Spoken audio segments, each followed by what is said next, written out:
Hello, my name is Carol May Whittick. Welcome to Her Conversations, Tools for the Awakening Woman.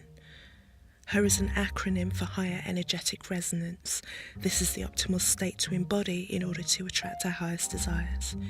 Who is the awakening woman?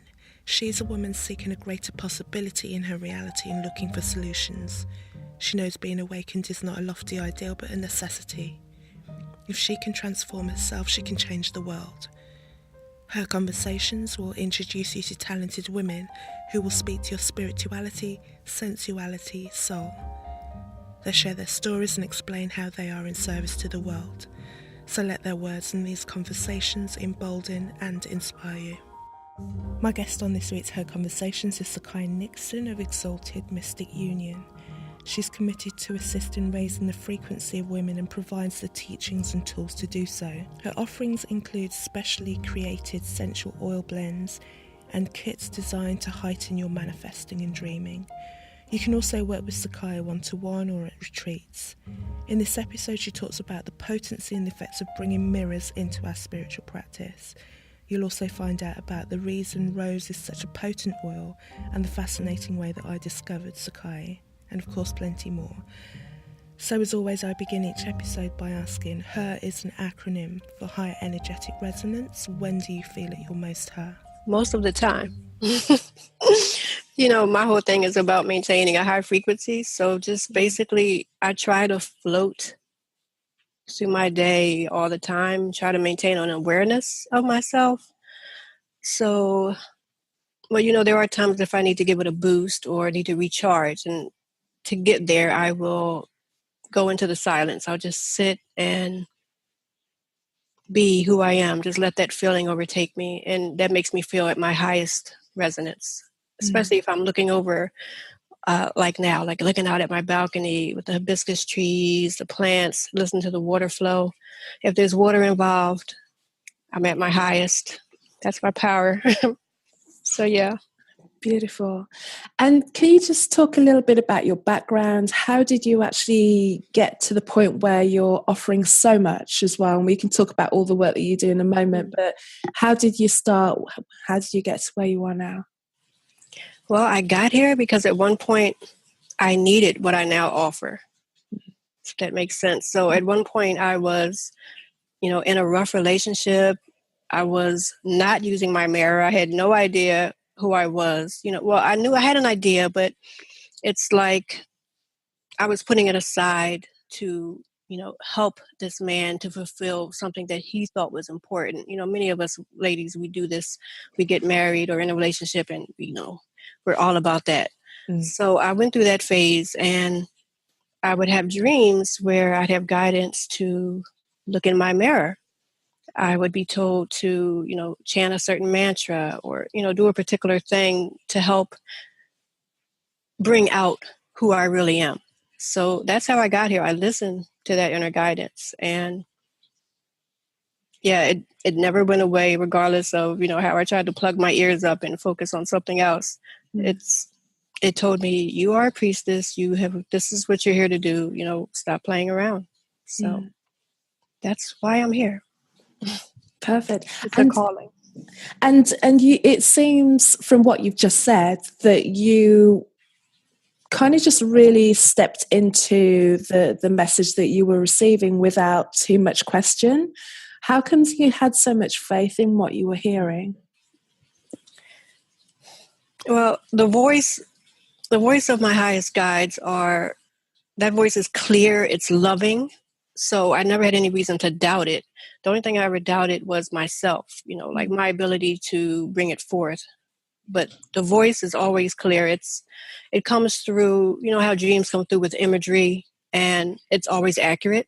Like I may see a thing that's going to happen, next week or a month from now. When it happens, it strengthens my faith in it because, oh, yeah, well, I was aware that was coming. So things like that, like little moments of synchronicity help to strengthen your faith in the dreams that come through and the guidance. So, yeah. And do you come from a spiritual background? Is there religion, or is there like a practice or a belief in your family and your peers, or are you the odd one out? My parents were both very weird. Yes. My mom went to Africa in the 60s. You know, she was the one who rebelled, who went her own way. Met Mary Makeba, Maya Angelou, just out there and just enjoying her life. And my father was the very spiritual one. He's the one who gave me my first tarot cards, my first I Ching. You know, he got the ball rolling, like, you know, listen to your guides. They're there. It's real. Trust it. Yeah, they were very much like me. I'm taking it to the next level, I think. I think they'd be proud of me by, you know, making it my life's work. It's one thing to be spiritual and still, you know, work a job.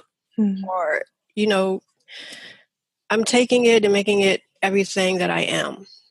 So, yeah, I think they'd be really proud of me for taking it that way. I just want to ask you as well, is there any meaning to your name? What's the origin of your name? Sekayi, yes. It means bubbling laughter. My mom fetched it from Africa when she went back in the 60s. She went to Ghana. And an associate she knew while she was there, actually, I think it was a man she loved. His mother's name was Sekayi. So she said, oh, that is just beautiful. If I ever have a daughter, I'm going to name her that. So that's what she did. And, you know, for the longest time, I thought my name was misplaced because I'm pretty much a serious person normally. So I tell people my name is Sekayi and they go, really? Like, yeah, I'm happy. But, you know, the more I got into being who I am, the more that bubbling laughter nature comes out of me. I've even, you know, sat up at night while dreaming and I've laughed. And that was one example of where that highest guide comes through. And it's like, you know, laugh, love life, you know, so living up to my name, I think. I think so, yeah. And you do so many different offerings in terms of the work that you're bringing to the world and for women to experience, or mainly women to experience. In particular, I wanted to speak about the work that you do that is the magic mirror mentoring work. I just thought that was fascinating. How did that come to you? Well, in a dream, of course. So back when I was not being myself fully, I was shown the importance of looking into a mirror. It sounds very simple, but Goddess appeared, Debbie appeared, and she was looking into a mirror and running from one mirror to the next, to the next, to the next, to the next.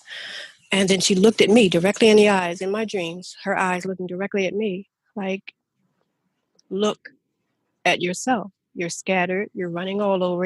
Are you this one? Are you that one? Are you this one? Who are you? Look in the mirror and remember who you are. So that's what I did. And that mirror dream does continue, you know, to this day. There's different versions of it. You know, one version of it, I'll be looking into a mirror and I have a mask on. And that's Mother reminding me to not be false. So it's a very ancient practice, looking into mirrors, very powerful. And I'm hoping it's something that we can rediscover. Those of us who haven't yet rediscovered, it's a priceless tool to unblock all those layers, unlock those layers that we've taken on that really aren't truth.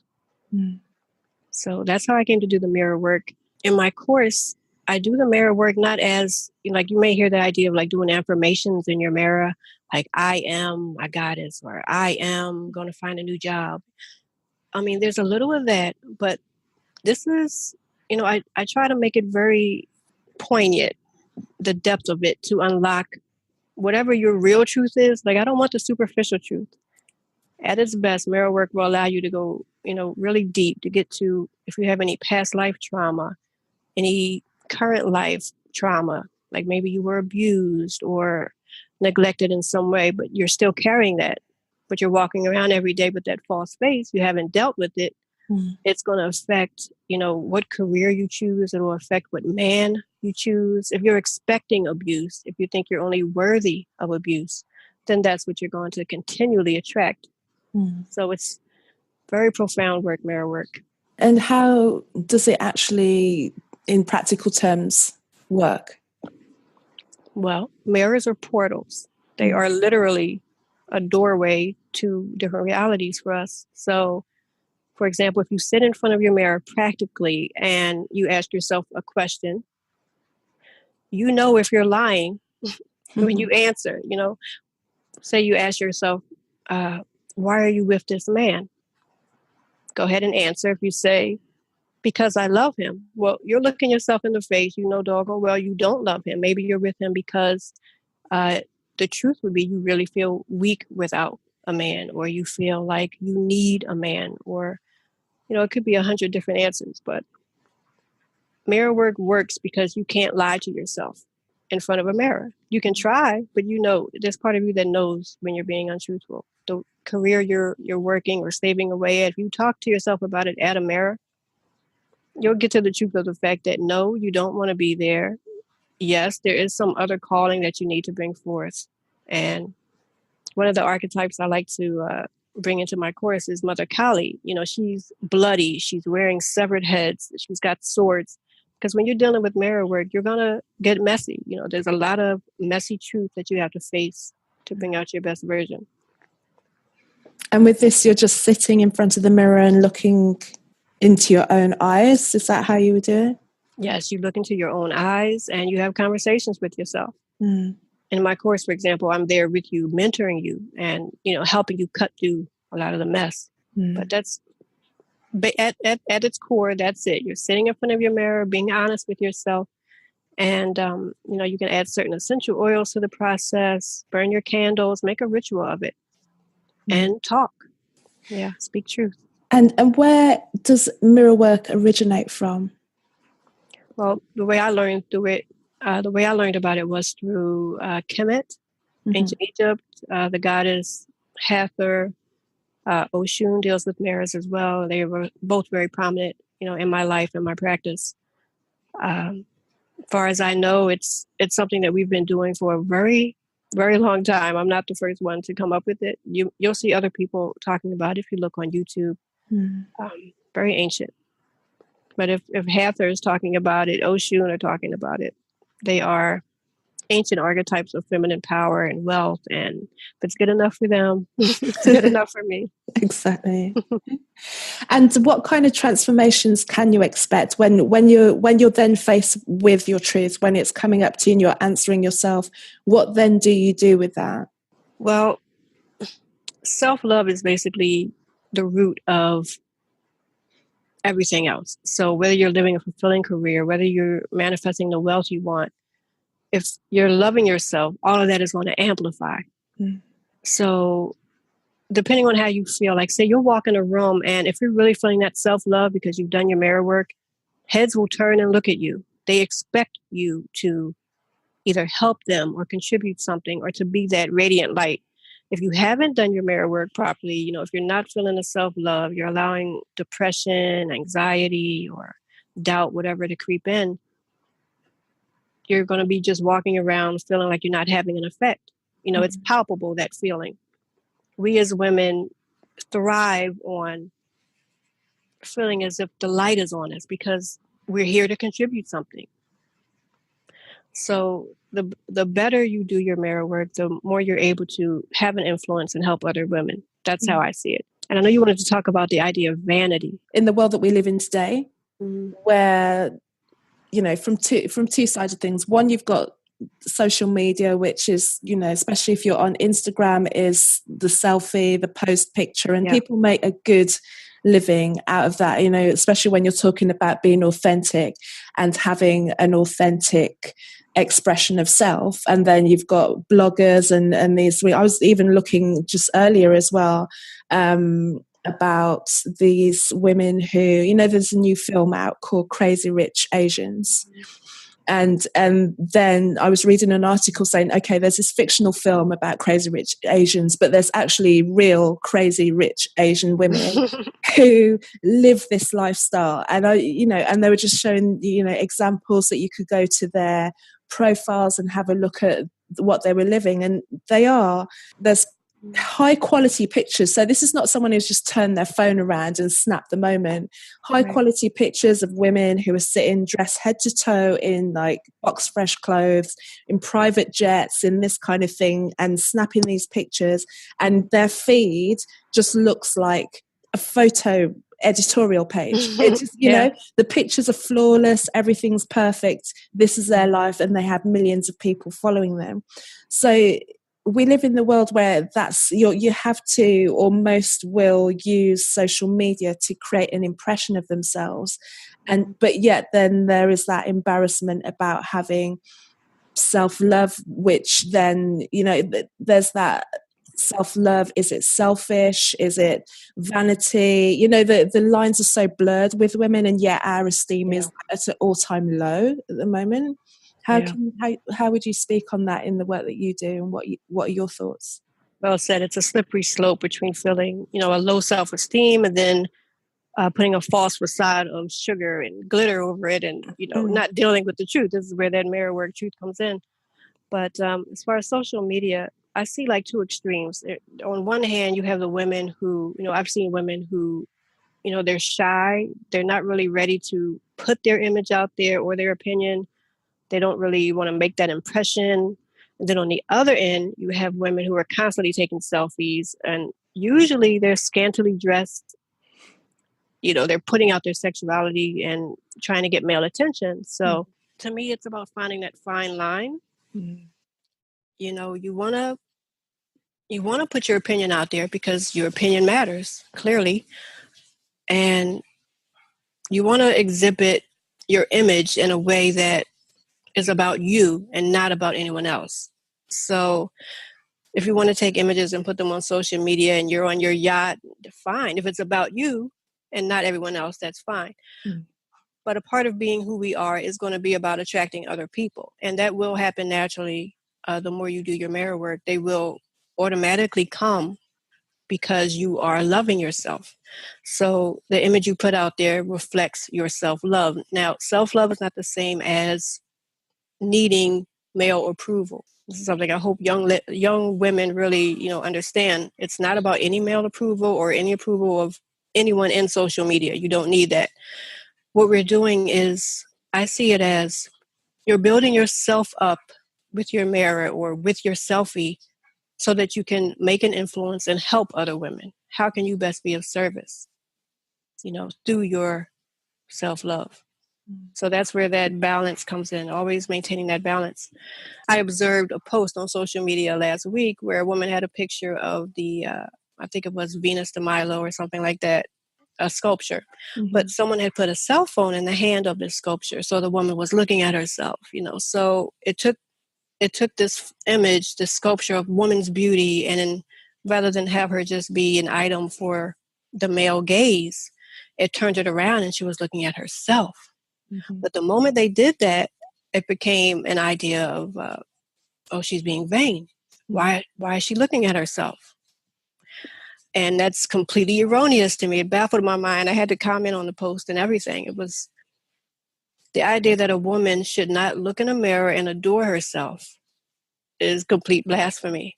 If you go back to ancient traditions, African, especially ancient Kemetic, ancient Yoruba, we're looking at ourselves in a mirror.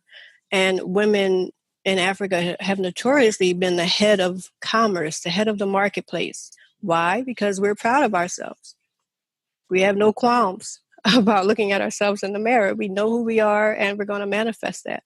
So it's very important to not take on anybody else's false interpretations of what beauty is. It's all self-generated. It comes from us. It comes from our ability to embrace who we are. And self-love is a phrase that is so prevalent, especially in the spirituality and the wellness scene, and everyone's talking about self-love. What, in your definition, is self-love, real self-love? How does that show up? How do you know that you're on the path? Well, you know it because you feel it. It reminds me of a phrase. It's either ma'at, which is truth, or it's in ma'at, which is untruth. It's an instant feeling of it's either love or it's not love. So it almost can't be defined. To me, it's a feeling of just exuberance and joy and everything, for example, that those female divine archetypes stand for. So you can, if you look at those archetypes, and this is another example where we were told not to look at this, the idea of it being pagan or, God forbid, you look at an idol. But look at those archetypes. You take Devi in her many forms, whether it's Lakshmi, Parvati, or Saraswati, or you take Oshun, Yemaya, Lasaran. There's so many archetypes to look at.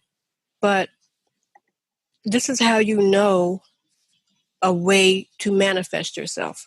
Mm. It's a way to look at that mirror and actualize your truth. Those are mirrors also. Now, wait, what did you ask me?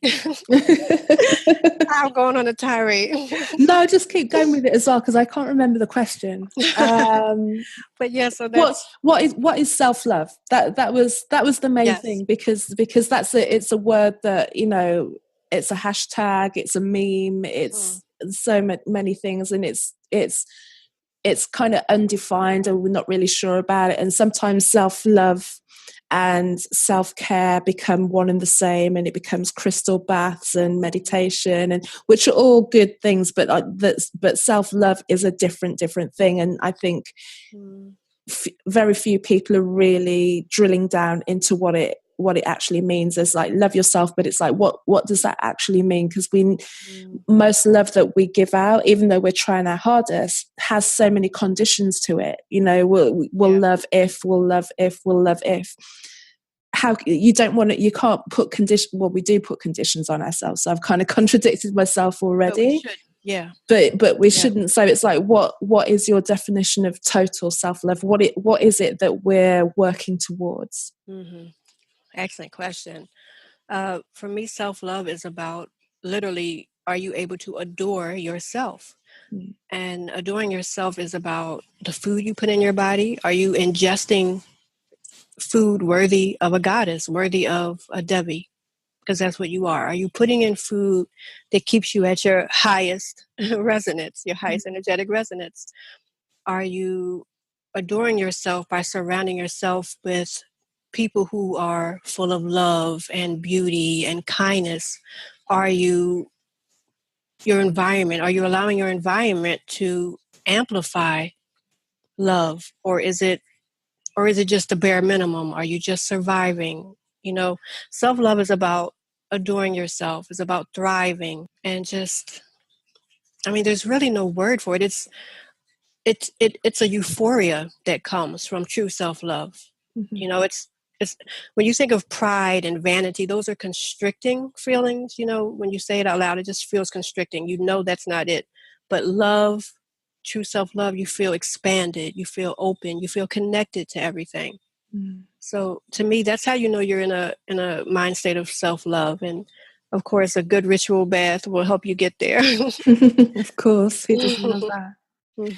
And I was just thinking about, when you were saying that, especially when you're talking about doing the mirror work, I think a lot of where our issues come from in the world is because we are looking outside all the time for that validation, and you know, that you never know what that person is going to reflect back for you, because it's kind of got so much of what they're thinking and what they're feeling and their bad day and their background and everything. Whereas when you're looking at yourself, it is total and honest, you know, eyes to the soul and everything like that. You also use the mirror for manifestation as well. You do work with that. How does the mirror manifestation work? Well, it all comes back to our divine utterance, what we say out of our mouth. Back in ancient Kemet, for example, we had the term for God. It was symbolized by NTR, which represents utterance, divine utterance from the mouth. They actually saw God as utterance, which the symbol for that being like a wavy line, like water, vibration. So utterance is equatable with God, is equatable with the idea of the fact that you have the power to manifest, to create your reality through your utterance, through your vibration. So this is where mirror work comes in with being so powerful. You can sit in front of it, and depending on your sense of self-value, you know, you're going to magnify what you say in front of that mirror. You're going to, and even without the mirror, when you step away from it and you're walking around in your life, you're going to see your manifestations out in front of you. So the people around you, the career you work, all of these things are reflecting back to you like a mirror exactly what you're thinking or vibrating or saying.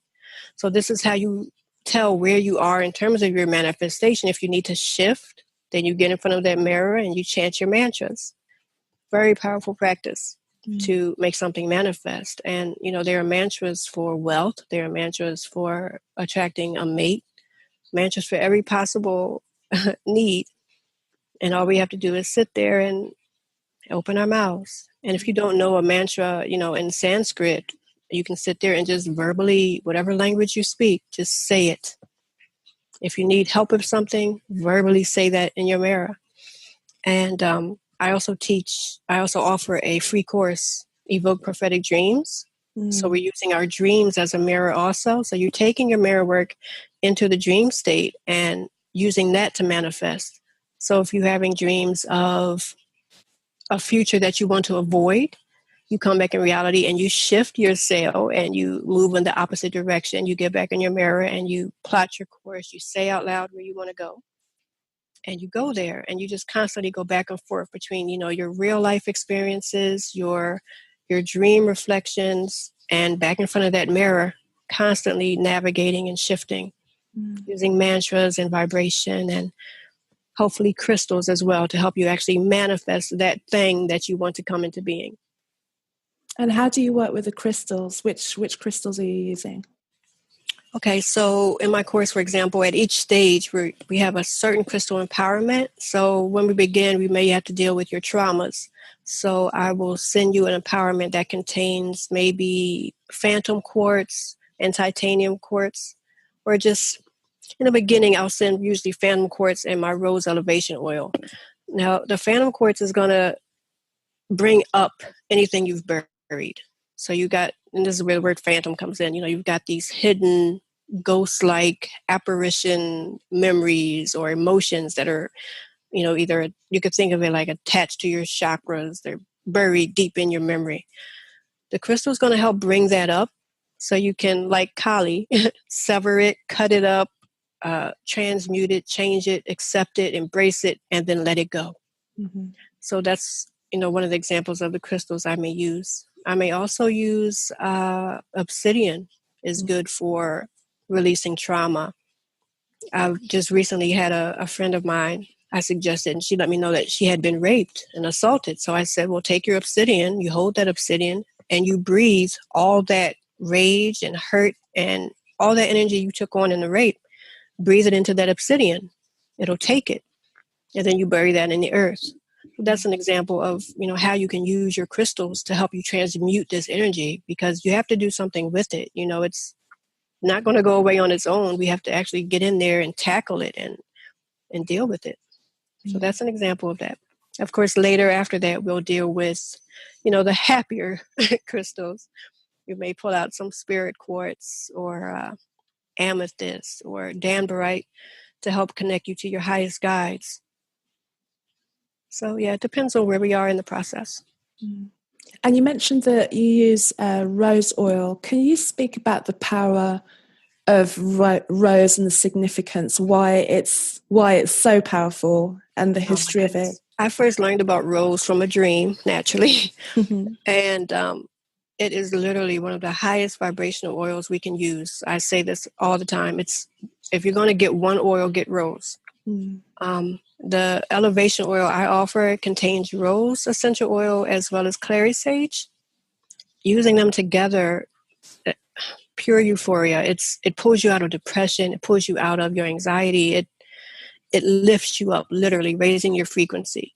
So it's about frequency matching. So if we, what is the phrase? I had on my Instagram just the other day the idea that, if you expose a lower frequency to a higher frequency, that lower frequency is going to rise to meet that higher frequency. That's just how it works.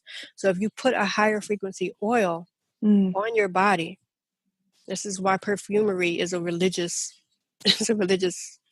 enterprise. It's an act of spiritual pursuit.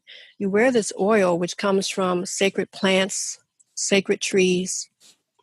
They're there to help us. that energy will help uplift your whole aura, your whole mentality, your whole spirit just rises to meet that oil. And eventually you'll outgrow that oil Mm. and need another one or none at all, to the point where you're just naturally emanating, that high state of being. That's the goal, to get beyond needing any of it, to just, attain your truth. And do you find at all that it's interesting, because the other day I was burning some incense and it really triggered the worst reaction in somebody. It was like, it's terrible, it's awful, and I was kind of shocked, because when I burn my different incense, I'm doing the meditation or anything, it sets the room, because without it, it's just a space and it could be anywhere. And yet, as soon as you put the scent in, then it just creates a different atmosphere, and then I can go into that. And it doesn't matter where I am, I can just create that space in the most ramshackle of areas. And yet, it just sent someone the other way. Do you find ever that the scent will trigger someone in terms of it's trying to take them to a place or a vibration that they're not ready to go? Because that's what Yes.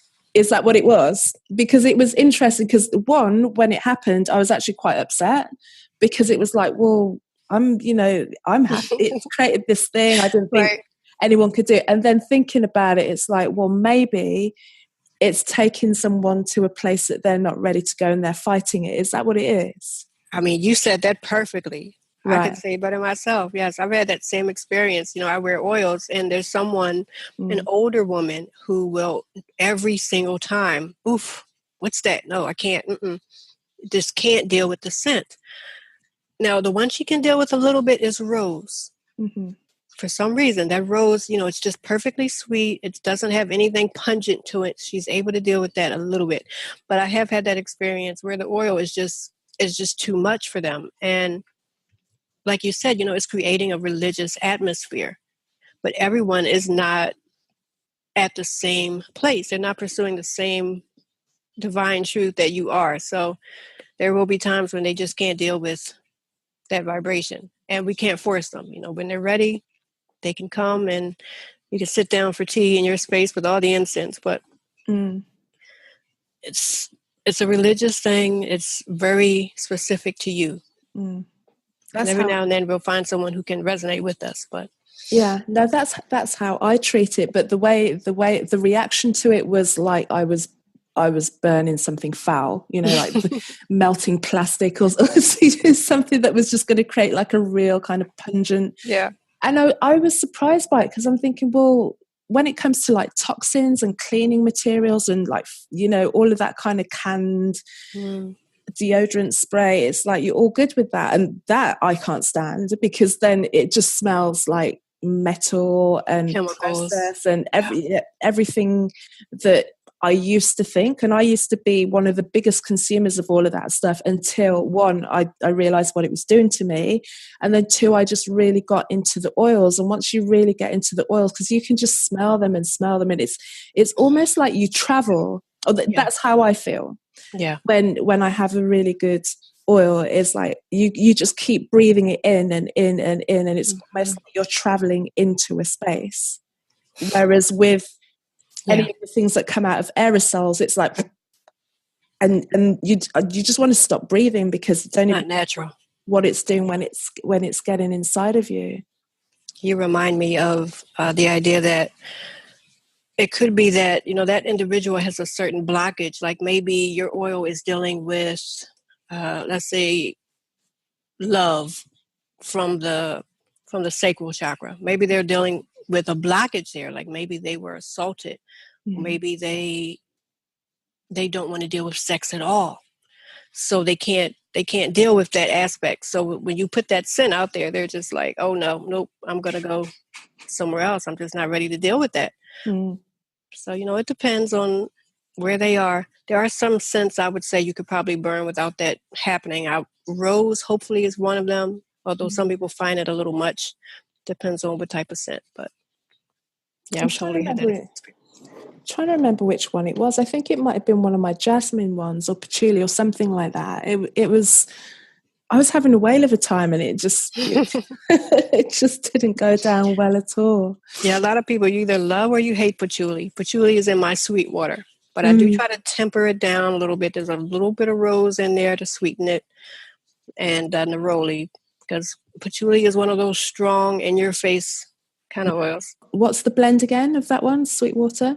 Sweetwater, I have, let's see, I have rose, neroli, bergamot, lemon, patchouli, and altogether, it's the idea of just being oblivious, sweetly oblivious to social media, sweetly oblivious to other people's opinions, even to your own doubts. It uplifts you and keeps you in that mermaid mirror frame of mind of just happy.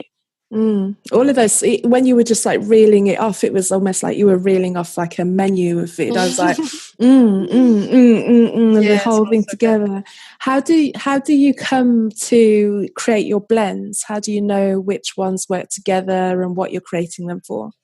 Yeah, it usually comes to me again from a dream. Like the rose, I'll see roses in my dream, or a mermaid with a particular, maybe lemons or something like that. It starts from a dream, and then I get inspired and I think, well, what would go with that? What effect do I want to have? So I'll pull in something that matches that effect. So for wealth, I've pulled in cinnamon. There's also cinnamon in that sweet water. Cinnamon for wealth, rose for luxury and self-love, lemon for that freshness, newness, bergamot for wealth, freshness. You just kind of match it up to, what energy you're primarily trying to affect with that particular oil. I'm working on a new one right now. I can't wait to put it out. It's called Oil of Dendera. And I'm going to put some on right now because it's just so intoxicating. The moment I thought of it, I had to put some on. But what's in that one? So this one I've put, there's frankincense, amber, rose. What else do I have in here? Mugwort. So this is a dream blend. And you put this on at night. You can wear it during the day as perfume, but you put it on at night and it will bring about prophetic dreams at best, or just until you're building up to that, it will bring about revelations as you sleep. Very powerful and intoxicating blend. It smells like a temple. Like if you were to literally go to Dendera in ancient times, it's sweet, but it's pungent, like the resin of trees. It's made with tree resin, amber, and it's just so sweet and intoxicating. But so my goal with my oils is to induce euphoria. That's like one of my favorite words. I want women to wear these oils and really be taken out of any limitations, out of any anxiety, out of any doubt. Lift them up so they can just be at peace and at bliss with who they are. So good. I'm just sitting here trying to imagine like frankincense and rose together and create that combination in my mind. Technology's not quite there yet, but when we get to smell-o-vision, yeah. Do you travel a lot? I hope to travel. I don't travel enough at all. I went to Miami Beach this year, for the interview with Alba Wyman, which was amazing. But hopefully, and I'm going down to Georgia a little later. I like to be going to Martinique, so that's coming up for me.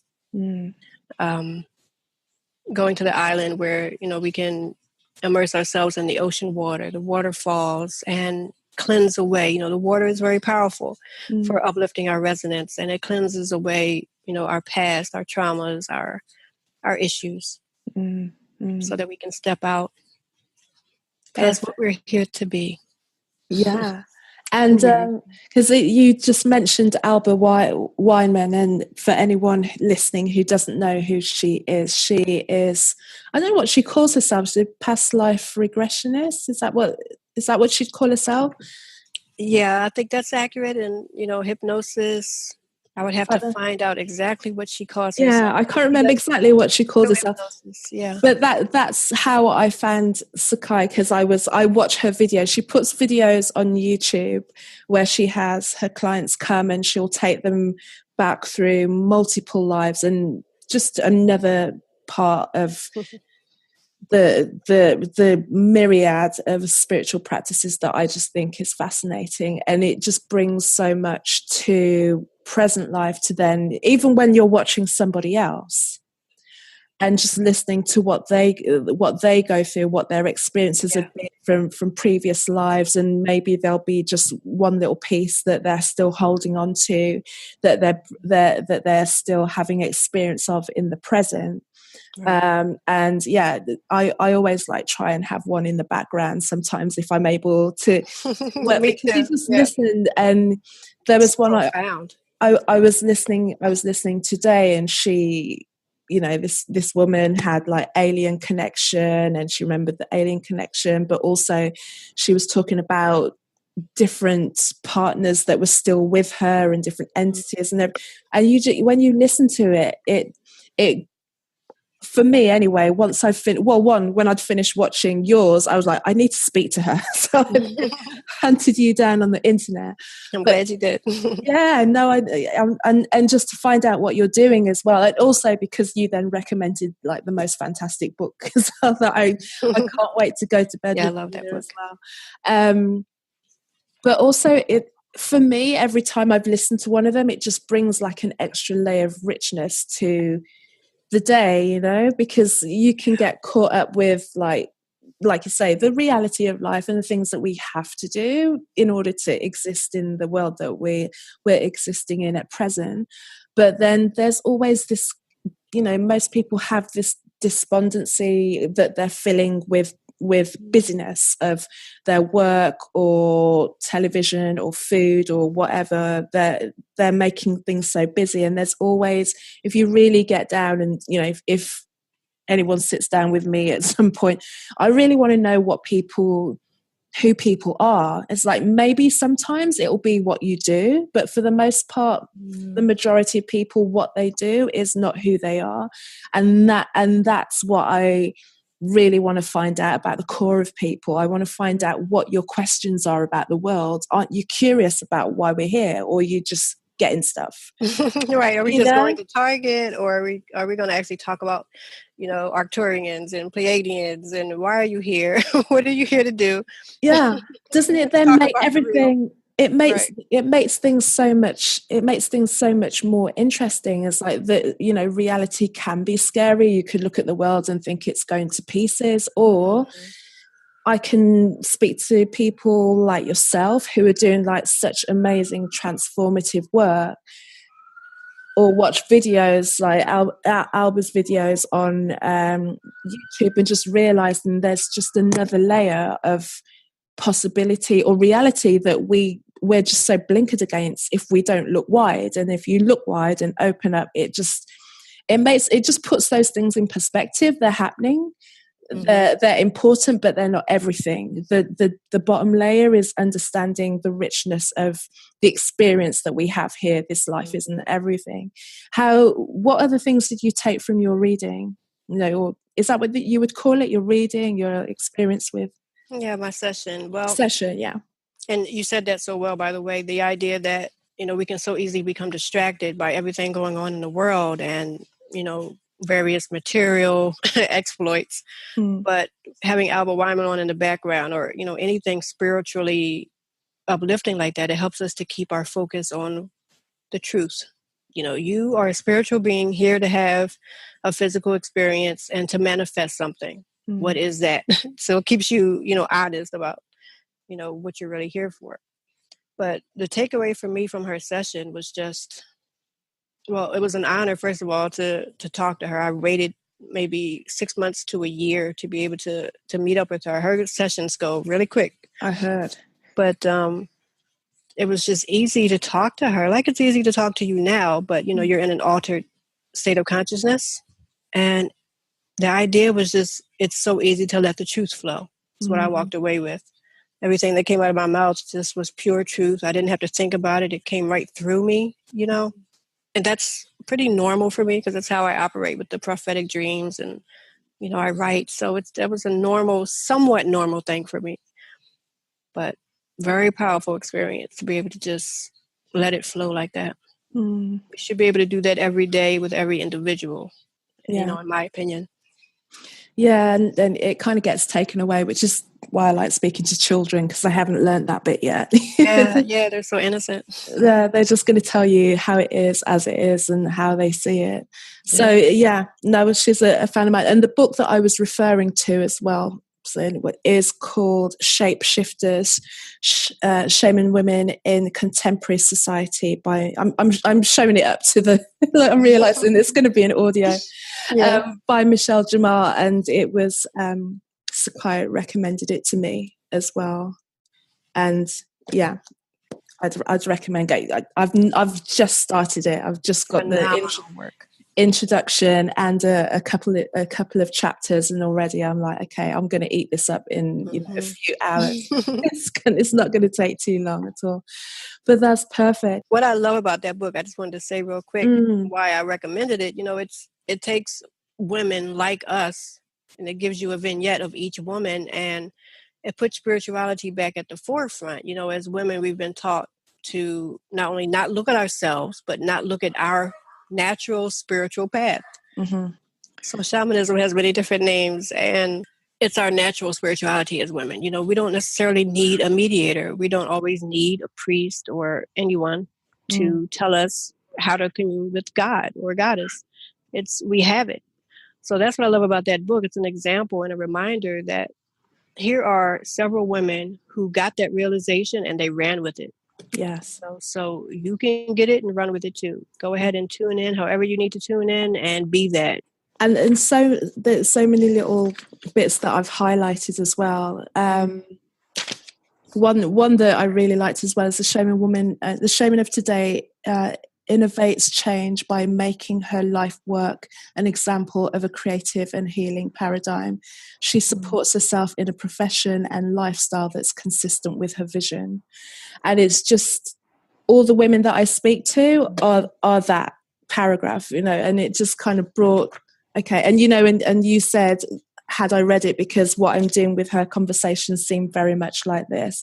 And just looking through it, it's like this came out, I think, in 87. So obviously technology wasn't at the point where you could actually do this. Do you know where she is now? I'm trying to find out. No, I would love to know where she is. No, I know that book was pivotal. I haven't seen her since or anything, but I've been digging around, and every time I put her name in, all I'm getting is her books, and I've got no trace of where she. Instagram?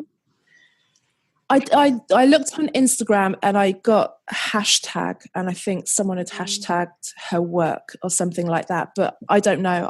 I don't know how to dig around. But you see, sometimes that's just how it is. You put maybe that's just what she was here to do. She put that book out there. It impacts so many women's lives, and maybe she's past that. It's great work. It's really inspiring.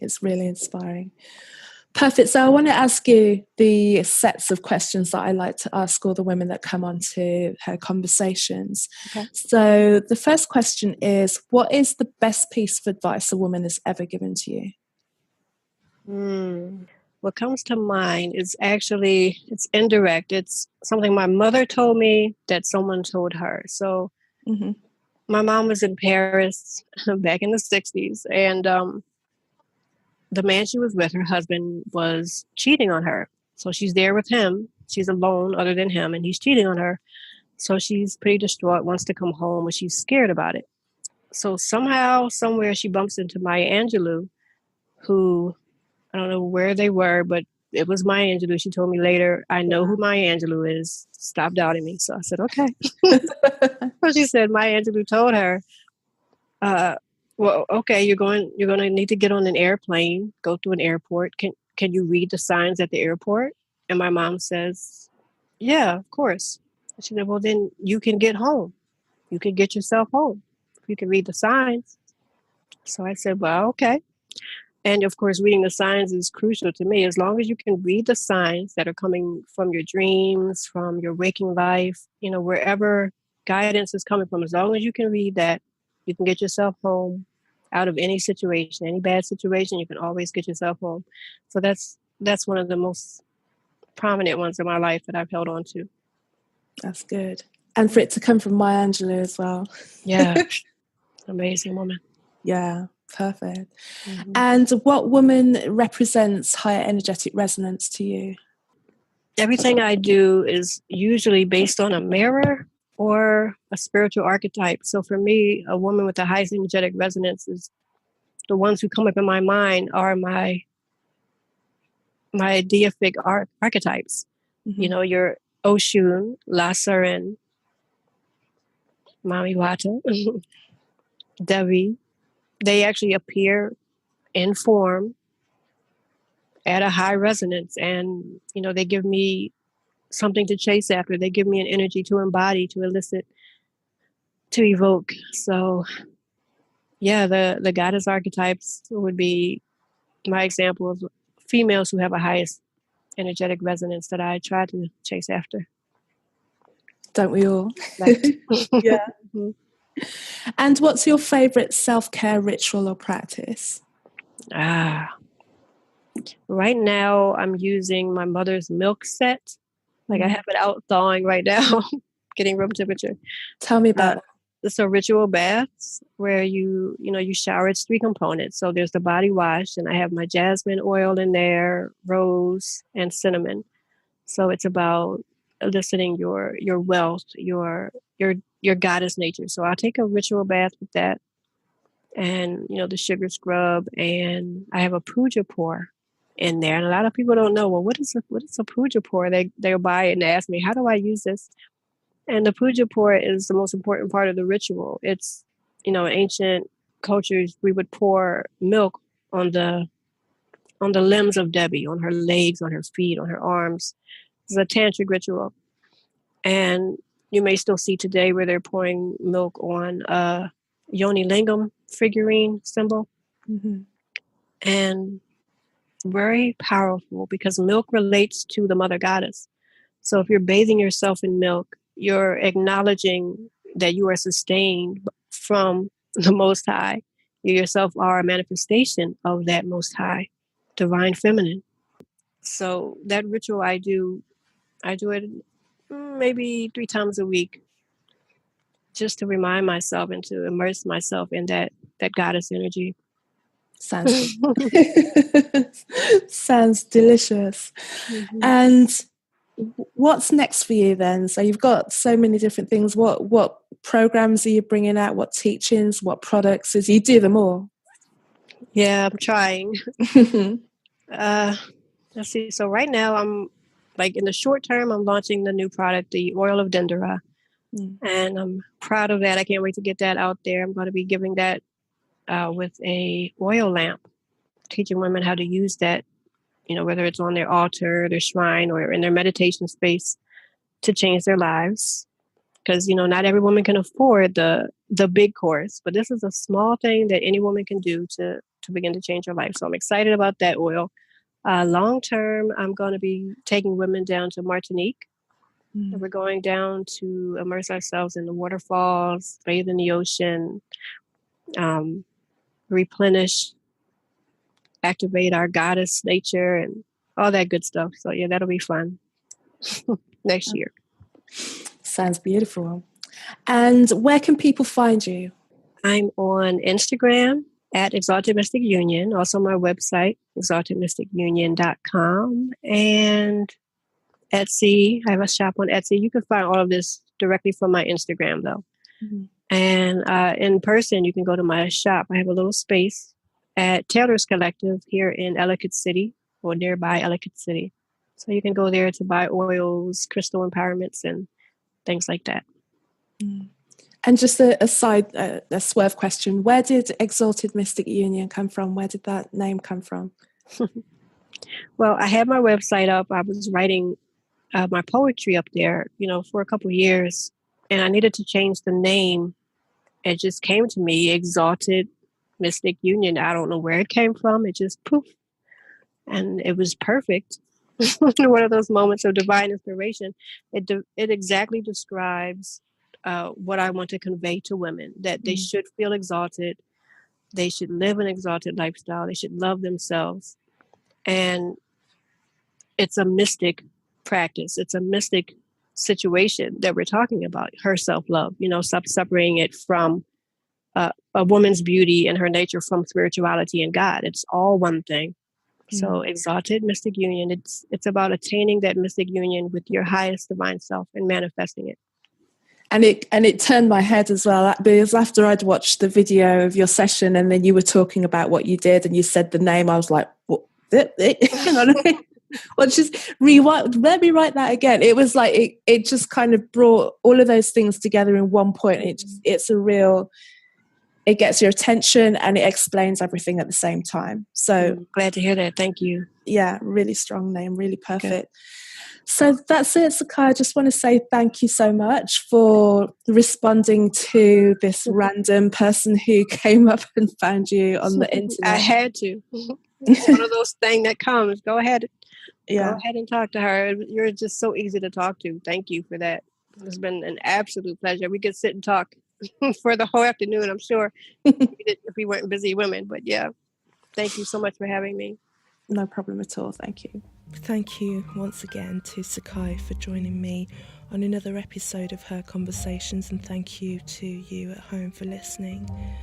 You can discover more about me and the Her Project by visiting my website, which is carolmaywhittick.com, carolmaewhittick.com. Also on Facebook under that name, and then Instagram and Twitter, I'm under Kazmic, that's CAZMICK. So until the next episode, thank you for listening and enjoy your week. Bye.